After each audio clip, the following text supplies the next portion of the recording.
Welcome back, round number 4, 3 out of 3. Now I was playing white against a guy with 2150 and the game started off with a queen's gambit and he chose to take on c4, which is quite popular nowadays, and I played e4.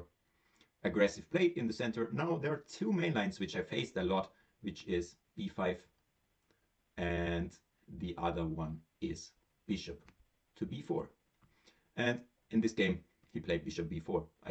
He took on e4, and I castled, which is by far the strongest move.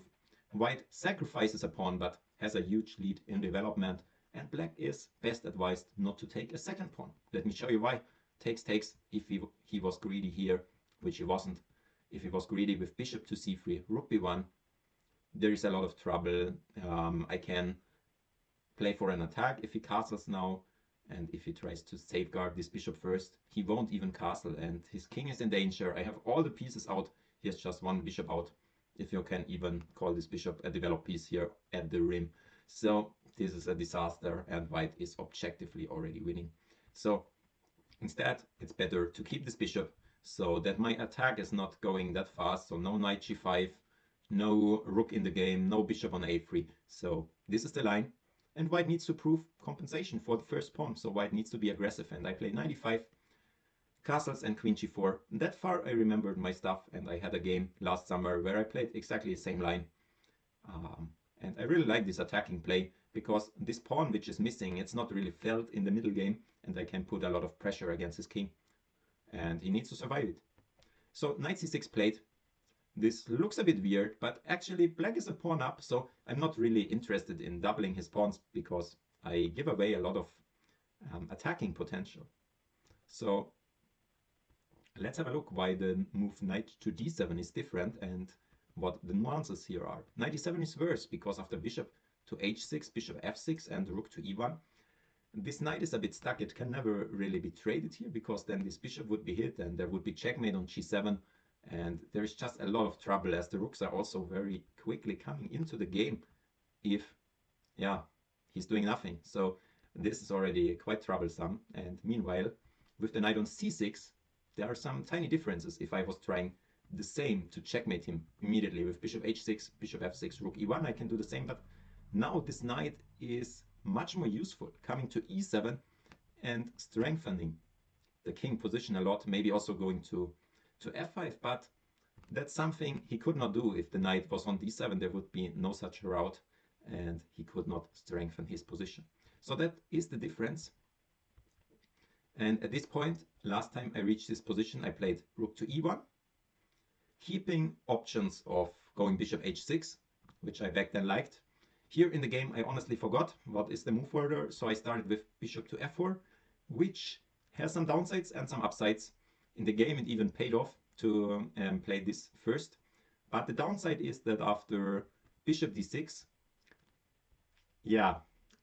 I cannot really switch to this plan, I think, because he would just take on e5. No, he doesn't. Why can't I play this? Queen to f6. And I don't have my rook in the game yet, so this is a bit troublesome. So this bishop is actually already committed to this square, so I won't move it again. Meanwhile, if I started with rook e1 and he played bishop to d6, in this instance, it's different because my rook is already in the game, and in this line, for example, the rook proves to be very, very useful as I will open the e-file and then invade on e7. So this is a huge difference because this ending is actually quite good. My rook will enter, I will easily regain the pawn, and probably even much more. So that's a downside of bishop f4, that he can play this bishop to d6 line. Oh, I'm sorry, bishop to d6 line, and I cannot go for bishop h6.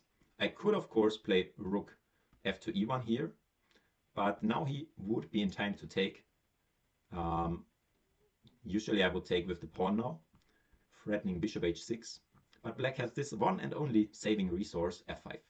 And here he kind of managed to play f5 under some circumstances where I have not recaptured on e5 with a piece, so I cannot put eternal pressure on the e6 pawn, which I could in the game, and which is usually white's compensation. So here he could trick me a bit with the move order. So remember, this bishop f4 can be answered with bishop d6, and this attacking plan with bishop h6 doesn't work.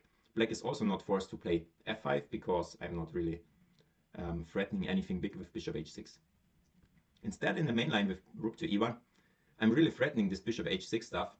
So here black is more or less forced to play f5, which provokes a weakness in his camp. And then I retreat my queen, and yeah, we got some normal position, which I got in my first game with this line, for example here. Yeah, position is okay, a bit better for white, but actually I think it would be even better if my bishop was on e5, which I got in the game because my opponent played f5 anyway, even though I played bishop f4, and I was quite happy here because he traded and tried to trade.